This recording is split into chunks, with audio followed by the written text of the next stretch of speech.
everybody, it's Martin from the Washboard Resonators. Today we're doing a little video which is called How to Pick a Resonator Guitar. You might be interested in buying a guitar or getting into playing resonator guitars, and there's so many questions. We get questions all the time at gigs and on social media, so we're going to try and help you. So you might be wondering things like, should I have a tricone or a single cone? Should I have a wood body, a steel body, or a brass body, or a nickel silver body? Should I have a guitar which the neck joins at the 12th fret or joins at the 14th fret like this? These all affect the sound. So what we're going to do is we're going to look at some of those differences. I'm going to play these guitars in an open bottleneck tuning and standard tuning next to each other so we can compare sounds, and then we've got a few bits at the end just to kind of bring it all together. So hopefully this is of interest. So first of all, let's look at the cones. Here is a single cone guitar. It has one big resonator cone in it. Here's a tricone. It has three smaller resonator cones. These impart a very different sound. Basically, a single cone guitar is louder. There's more of a transient, so there's more of a peak to the start of the note, and then the note decays kind of quicker. With a tricone, there's less of that peak to the note, but it's kind of thicker and sustains longer through that. Basically, a lot of people think of tricones as more slide guitars, but of course there are exceptions to the rule. We'll talk about that later. So here is a single cone guitar.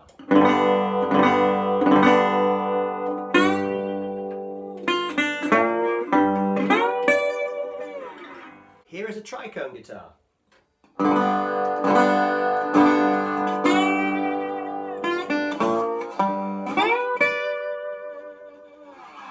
So what you should hear there is that a tricone guitar sustains, it's a bit smoother, it's a bit more complex. The single cone is a bit more plunkier, a bit more banjo-like, it's kind of louder. They both sound great, but for different reasons. Another factor that changes the sound of these guitars is what the body is made out of. So as an example, here is a wood body, here is a steel body. I also have here brass bodies and a nickel silver body. That's a different topic. If we work from the harshest kind of sound down to the softer sound, I'm going to start with a Triolean here, a 1931 Triolean. This is made out of steel. Steel bodies generally make the trashiest sound with the most kind of high treble kind of frequencies. That's not to say that you can't get steel body guitars that are set up and made in a way that have an incredible amount of warmth. Definitely true. But if you think of Delta blues sounds, you'll probably think of like a steel body guitar. If you then think about going next along the scale, something like brass is a nice halfway house. So here's a brass guitar. Brass has a lot of the metallic kind of ring that steel might have, but it's kind of warmer and a little bit more kind of flattened. Something like this is a very good example of that. As we then get kind of to the warmer body sounds, you might be looking then at nickel silver. I don't have a nickel silver single cone here, but nickel silver, you will hear a drop in volume, but it's kind of richer and sweeter. And the next kind of thing, to get to the warmest kind of national sound, is something like a wood body. We're about to hear all these next to each other, so you'll be able to compare. Okay, so the next thing is we're going to talk about body types and why that affects the sound. So if I just grab my 12th fret stylo here, and my 14th fret Trojan here. Basically, when Nationals came out, they were all 12th fret models from about 1926 through to 1934. The 12th fret is where the body joins. If you were to listen to a guitar that's exactly the same setup, brand new strings and everything, what you should hear is that a 12th fret is slightly fuller, slightly bassier. The reason for that is because a 14th fret means that the body joins at the 14th fret. Now the scale length is the same, everything back here is the same. They literally just cut out a little bit of the body to give access to the higher frets. So what you should see, let's see if we can do this, is that, I'm trying to get this, there we go. So that's about in the same place. You should see that the 12 fret body is quite a little bit longer. So the sound differences are, the 12 frets generally are a bit warmer sound and a bit fuller. You do get maybe a slight more immediacy and attack with a 14 fret. I suspect that's just because the body's a little bit stiffer. There's less flex in it. That seems to sort of help. Obviously, if you need to get access, you need a 14 fret. So another question we get a lot is to do with Dobros versus Nationals. Now, I only have one Dobro. I'm trying to change that. I'm trying to buy some old Dobros. I'm looking for some. The Dobro system means that the resonator cone sits the opposite way to a National cone. We actually did a video that's on our YouTube, which is the history of resonator guitars, and it goes into that kind of detail. Do check it out. So these are slightly sweeter, kind of hollower sound maybe. They're used mostly by bluegrass bands as a lap steel instrument you play flat. So let's just compare sounds of these, then we'll move on. So here's a Dobro.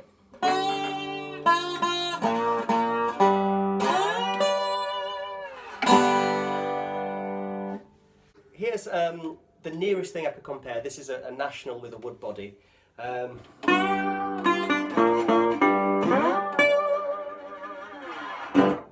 So you should hear the difference between a Dobro system and a National system.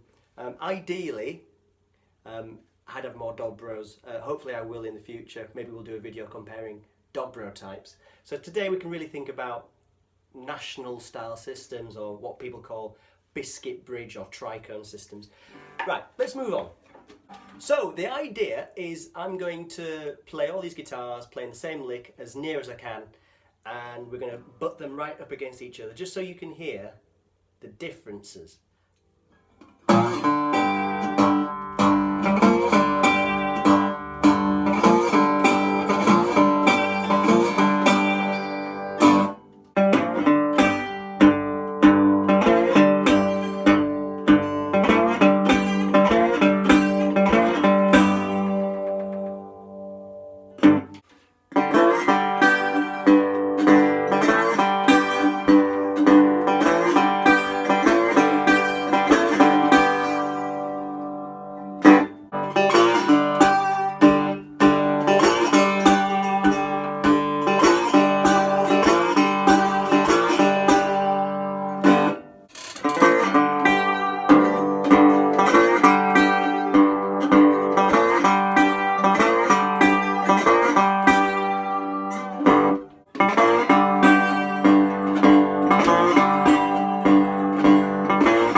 So here we go into standard tuning.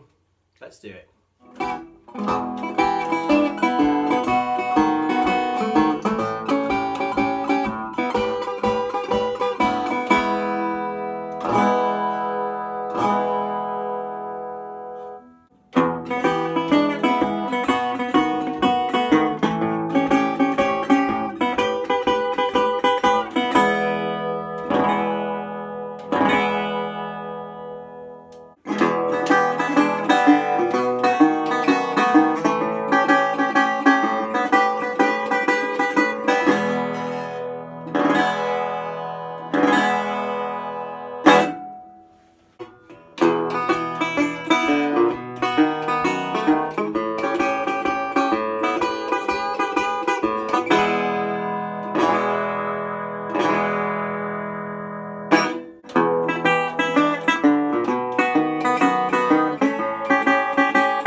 So there's some sound examples for you. A few more kind of questions we get, and then we'll just talk a little bit about these comparisons and a few thoughts of mine. One of the things you kind of come across a lot, people talk about rolled F-holes and non-rolled F-holes. Say that right. Here is a rolled F-hole on my 1934 stylo. Here is a flat cut F-hole on a 1931 Tricone. What you'll see on the rolled F-hole is that the top of the guitar bends into the body. On this one it's just kind of flat, and you'll see that on this one it's kind of bigger. It's the F-hole itself is actually longer, and this one's kind of shorter. It does affect the sound a little bit. I've discussed with various players of these over the years the differences. Most collectors will tell you that a rolled F-hole sounds better, that it stiffens the top and kind of produces more bass. And I think that's true. It probably does tighten the sound and produce more bass. On the other hand, I think these look cool, and if I've compared similar guitars in the past, the kind of flat F-hole actually has a slightly more open sound, maybe even slightly more reverby, more reverberant. So sometimes people ask about vintage versus modern ones. So here's an old one. Here's a newer National Resophonic replica. Let's think about the differences. Basically, I think the newer ones, these National Resophonics, and you know there are other brands around, I think generally they are built to a more standard quality that can maybe put up with gigging a little bit better. The old ones can come with all kinds of problems, like the body, like the weld seams separate, or the necks twist a lot, things like that. The sound differences are sort of interesting. I think if you've ever heard the difference between a ladder braced acoustic guitar and an X braced acoustic guitar, you'll know that the kind of X braced guitar kind of produces a slightly more fuller frequency response with more bass and more treble. I think the newer Nationals do that, and they do it really, really well. What I do think is really cool about the old ones is when you get one which is set up and is playing really well with an original cone in it, they might be more compressed and maybe slightly more in the middle frequencies, but what there is three-dimensional and makes you want to just keep playing forever. Like, you can't put the guitars down. There's something, and it's something I'd seen on videos on YouTube for years, and then when I started buying these guitars and the old ones and playing good old ones and meeting people around the country that played old ones or had old ones, you just suddenly go, oh goodness me, a good old one, it has something really spectacular. So doing a video like this is quite a sort of hard thing to do, because these guitars might have different strings or different strings in different kind of conditions. You will get an idea, of course you will, from doing this, but you'll also hear in those videos that I've got two steel bodies here, both from 1931, both different models, both sound very different but also have very redeeming qualities, and I've played multiples of these and multiples of these, and they've all had different kind of qualities. So what you'll probably find is that there really aren't any hard and fast rules. There are always people that break rules. Most people would say a tricone is a great slide instrument, a single cone is a great standard tuned instrument, or perhaps a Delta blues instrument, especially a steel body. Of course, people break those rules all the time. So Oscar Aylman was a great jazz guitar player from Argentina in the 1930s. He played a tricone, and he sounds exactly like Django Reinhardt, basically. Sunhouse would use, a single cone for bottleneck. There is no sound like it. It's amazing. My personal feelings are basically I use my National Resophonics when I'm out gigging, and I have the vintage ones at home, basically. So I use my tricone for bottleneck. I keep it in bottleneck tuning. It's slightly higher action. The single cone I use for standard tuning. So that's like my Tampa Red guitar, who's my favourite bottleneck player. And this is a little bit like a Blind Boy Fuller guitar. He used a steel body. I bought this not knowing much about Resonator guitars, but actually this is what I would want. A brass body, single cone for standard tuning. It's got that Blind Boy Fuller sound, but maybe a bit more bass, slightly warmer. So playing in duos and trios, this guitar fills the sound a little bit better on ragtime numbers. But there is a little caveat, and that is that I bought this guitar in Chicago a year or two back, and then I kind of figured out that actually this is really good for when I do my kind of solo shows I've just recently started doing. I play with foot drums, and I tune my guitar slightly down for when I do that set, so that bass runs become just a little bit deeper. So this 14th fret is really good because I can tune down. Your E goes down a tone, becomes a D. But if I want to just do songs I've learned already as if it was a standard tune guitar, stick a capo at 2, and then suddenly that 14th fret becomes the equivalent of a 12th fret. So this has become actually a gigging guitar, which I didn't expect, but you can see it's worn and all the paint finish has gone on it. So that's totally fine to, I think, gig that. So if you've made it this far, I hope that it's been of interest.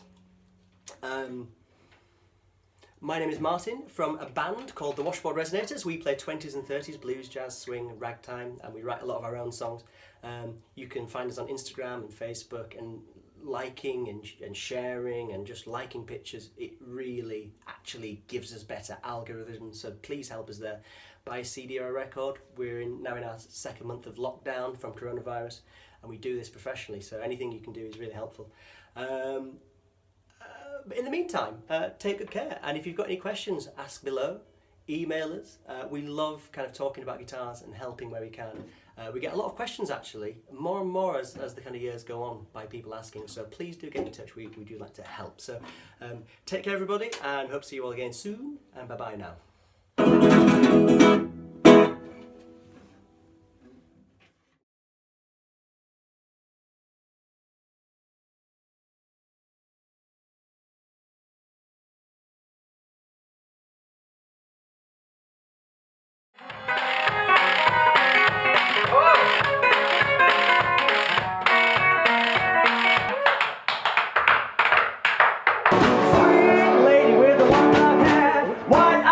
And you just don't care.